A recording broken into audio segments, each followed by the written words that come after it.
In the quiet town of Ravenwood, there was an old house on Elm Street that everyone avoided. Its windows were always dark, and the front yard was overgrown with weeds.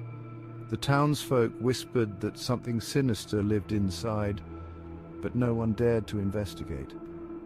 One stormy evening, a young woman named Lily, seeking adventure, decided to challenge the legend. Armed with only a flashlight and her phone, she approached the house. The door creaked open with an eerie groan, and Lily stepped inside, her footsteps echoing through the dusty hallway.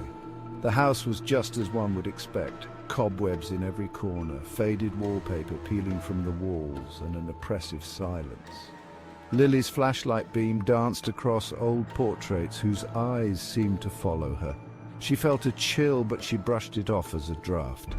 As she explored, she discovered a staircase leading to the basement. Her curiosity piqued, Lily descended into the dark, musty space. The basement was filled with old furniture and boxes, but one thing stood out: a large, ornate mirror covered with a dusty sheet.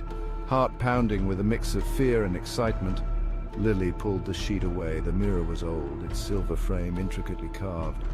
But as she stared into it, she realized the reflection didn't quite match reality.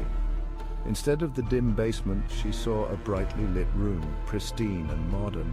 In the reflection, Lily saw a woman standing in the room. She was familiar, but somehow distorted, with hollow eyes and a twisted smile.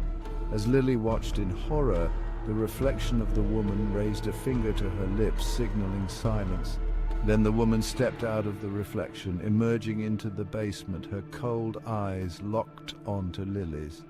Lily spun around, but the basement was empty. She turned back to the mirror, her own terrified face staring back. The woman's reflection was now right behind her, and Lily could feel her icy breath on the back of her neck. She tried to scream, but no sound came out. The woman's reflection slowly reached out, her cold fingers brushing against Lily's shoulder. Lily's reflection in the mirror began to distort, her face twisting into a grotesque mask of fear. And then, with a chilling whisper, the woman in the mirror said, "Welcome home." The mirror cracked and everything went dark. The next morning, the house was just as silent and vacant as ever, with Lily nowhere to be found. The only thing that remained was the mirror, now completely intact, but reflecting nothing but a cold, empty room.